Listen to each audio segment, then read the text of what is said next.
নমস্কার বন্ধুরা, পম্পার কিচেনে আপনাদের সকলকে স্বাগত। বাড়িতে সবসময় আটা, ময়দা, সুজি বা চালের গুঁড়ি থাকে না। এগুলো ছাড়া কোনো রকম পিঠা বলুন বা রেসিপি বানানো একটু কঠিন হয়ে যায়। তবে আমাদের হাতের কাছে এমন একটা উপকরণ আছে যেটা দিয়ে আমরা কোনো রকম পিঠা বলুন বা নাস্তা বলুন খুব সহজে বানিয়ে নিতে পারি।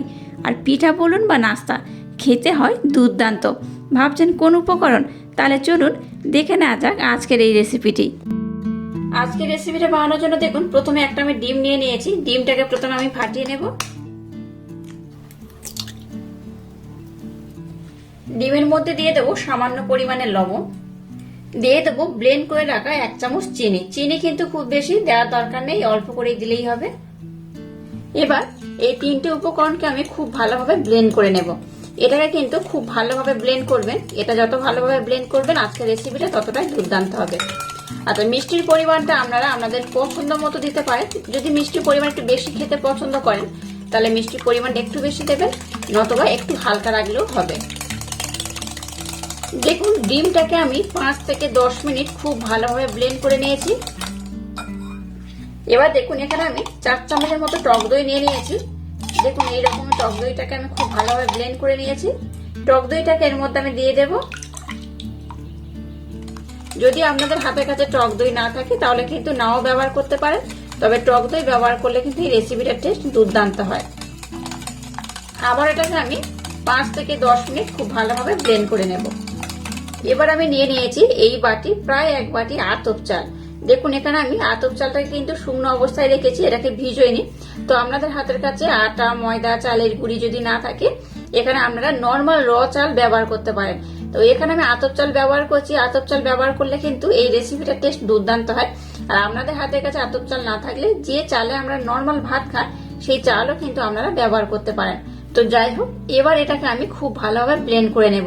এটাকে কিন্তু ভিজোবেন না, এটাকে কিন্তু শুকনো অবস্থায় এইভাবে ব্লেন্ড করতে হবে। তো আবারও বলছি, আপনাদের হাতের কাছে যে চাল থাকবে সেই চাল দিয়ে কিন্তু এই রেসিপিটা বানাতে পারেন। তো এটাকে আমি প্রথমে খুব ভালোভাবে মিহি করে ব্লেন্ড করে নেব। সমস্ত উপকরণ খুব ভালোভাবে আমি ব্লেন্ড করে নিয়েছি। এবার দেখুন, আতপ চালটাকে আমি খুব ভালোভাবে ব্লেন্ড করে নিয়েছি। এবার এখানে অল্প অল্প দেব, এটাকে খুব ভালোভাবে মিক্স করব। একেবারে সব দিয়ে দেবেন না, এটা বানাতে যতটা লাগবে আমি কিন্তু ততটা ঠিক ব্যবহার করব। এইভাবে অল্প অল্প দেব, এটা খুব সুন্দর একটা ব্যাটার আমি বানিয়ে নেব। এটা মিক্সড করার পর আমি আপনাদের দেখাচ্ছি ব্যাটারটার ঘনত্ব কেমন হবে। আচ্ছা, এখানে কিন্তু এক্সট্রা করে কোনো রকম জল বা দুধ ব্যবহার করবেন না। চালের গুঁড়ো দিয়ে দেখুন এটাকে আমি খুব ভালোভাবে ব্লেন্ড করে নিয়েছি। এবার এটাকে আমি 5 থেকে 10 মিনিটের জন্য রেস্টে রেখে দেবো। 5 থেকে 10 মিনিট পর আমি আপনাদের সাথে নেক্সট স্টেপ শেয়ার করব। মিশ্রণটাকে আমি 5 থেকে 7 মিনিটের জন্য রেস্টে রেখে দিয়েছিলাম। 5 থেকে 7 মিনিট পর আমি আপনাদের দেখাচ্ছি। দেখুন, এই দেখুন কেমন হয়েছে।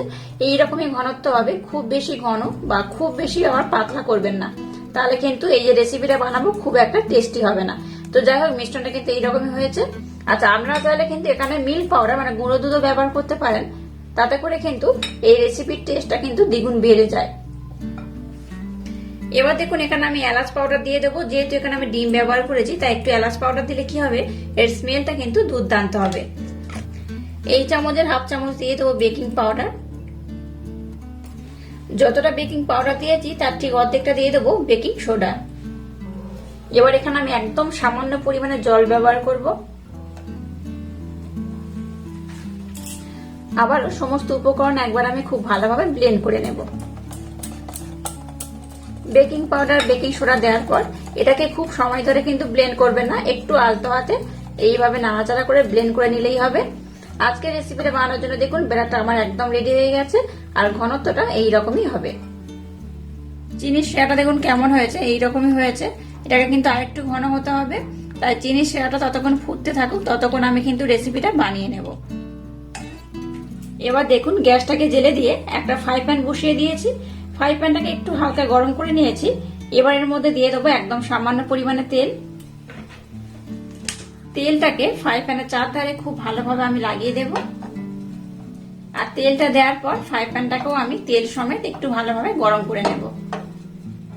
এবার যে ব্যাটারটা বানিয়েছি সেই ব্যাটারটা এখানে অল্প অল্প করে আমি দিয়ে দেব। খুব বেশি দেব না, এইরকম অল্প অল্প করে একটা শেপ করে আমি দিয়ে দেব। একটা ফ্রাই প্যানে যতগুলো ধরবে আমি ঠিক ততগুলো দিয়ে দেব। এগুলো দেখবেন ফ্রাই প্যান থেকে কিন্তু একদম ভালোভাবে ছেড়ে যাবে।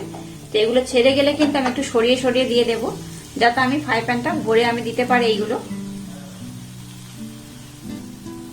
কিন্তু অটোমেটিক কিন্তু ছেড়ে আসবে। এই দেখুন, দেখলেন তো? এগুলোকে আমি এইভাবে সাইড করে দেব, দিলে কি হবে আমার দেওয়ার কিন্তু একটু সুবিধা হবে।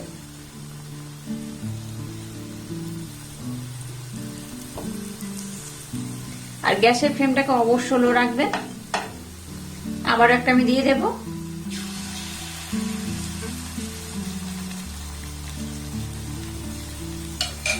আমরা যদি ফ্রাই প্যানটা বড় হয় তাহলে কিন্তু একটু বড় বা ছোট বা অনেকগুলো কিন্তু একসাথে দিতে পারেন।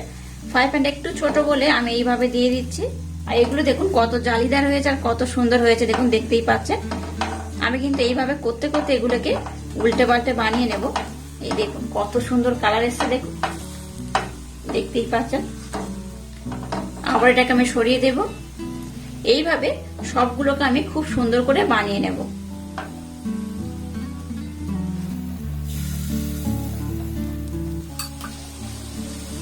খুব বেশি কিন্তু এগুলো লাল করতে যাবেন না, এইভাবে উল্টে পাল্টে একটু হালকা লাল লাল করে ভেজে নেব। আর কত সুন্দর দেখতে হয়েছে দেখতেই পাচ্ছেন। এগুলো কিন্তু খুব সুন্দর দেখতে হয়। এটা দেখতে যেমন সুন্দর হয় খেতে কিন্তু তেমনই দুর্দান্ত হয়। এই দেখুন কতটা অপূর্ব দেখতে হয়েছে। তো যাই হোক, এইভাবে কিন্তু আমি প্রথমে সবগুলোকে খুব সুন্দর করে বানিয়ে নেব। দেখুন এগুলোকে আমি কত সুন্দর করে বানিয়ে নিয়েছি আর কত সুন্দর দেখতে হয়েছে দেখুন। খুব বেশি কিন্তু লাল করবে না, এইরকম করলেই হবে। অপর দিকটাও দেখুন, এটাও কিন্তু খুব ভালোভাবে হয়ে গেছে। এই দেখুন এইভাবে কিন্তু খুব ভালোভাবে বানিয়ে নেব। একসাথে দেখুন আমি 5টাকে বানিয়ে নিয়েছি। এগুলোকে আবার উঠিয়ে নেব। আবার দেখুন সামান্য পরিমাণে একটু আমি তেল দিয়ে দিয়েছি। তেলটাকে একটু গরম করে নিলাম। একইভাবে এগুলোকে আমি দিয়ে দেব। দেখুন সবগুলোকে আমি কত সুন্দর করে বানিয়ে নিয়েছি আর কত সুন্দর দেখতে হয়েছে দেখুন। এগুলো কিন্তু ভীষণ সুন্দর দেখতে হয়েছে। এটা দেখতে যেমন সুন্দর খেতে কিন্তু তেমনই দুর্দান্ত। চলুন এবার নেক্সট স্টেপ শুরু করা যাক। দেখুন চিনির শিরাটাকে আমি একদম রেডি করে নিয়েছি। চিনির শিরার ঘনত্ব কেমন হয়েছে আমি আপনাদের দেখাচ্ছি। দেখুন এই দেখুন, হাতের মধ্যে নেবেন, দেখবেন এইরকম একটা একতারের সৃষ্টি হবে। খুব বেশি কিন্তু ঘন করবে না, আবার খুব পাতলাও রাখবে না, এরকমই হবে। এবার যে পিঠেগুলোকে আমি ভেজে নিয়েছি এগুলো এর মধ্যে আমি দিয়ে দেব। চিনির শিরা কিন্তু খুব বেশি বানাবেন না, যতটা দরকার ঠিক ততটাই বানিয়ে নিতে হবে। এইভাবে সবগুলোকে আমি চিনির শিরার মধ্যে একবার করে ডুবিয়ে নেব। গ্যাসের ফ্লেমটাকে একদম লো রেখে এটাকে আমি 1 মিনিটের জন্য একটু ফুটিয়ে নেব। দেখুন সবগুলোকে কিন্তু আমি চিনির শিরার মধ্যে একবার করে ডুবিয়ে নিয়েছি। এবার এটাকে ঢাকা দিয়ে আমি 10 থেকে 15 মিনিটের জন্য রেখে দেব। 10 থেকে 15 মিনিট পর আমি আপনাদের দেখাচ্ছি এগুলো কত সুন্দর হয়েছে। গ্যাসের ফ্লেমটাকে আমি এবার বন্ধ করে দিলাম। দেখুন আটা ময়দা চালের গুঁড়ি ছাড়াই কত সহজে দেখুন কত সুন্দর একটা পিঠা বানিয়ে ফেলেছি। আর এই পিঠেগুলো কিন্তু দুর্দান্ত খেতে হয়। একবার খেলে দেখবেন বারবার খেতে ইচ্ছা হবে, এতটাই টেস্টি হয়। বাচ্চা থেকে বড় সবাই ভীষণই পছন্দ করবে। এটা কেমন হয়েছে দেখুন।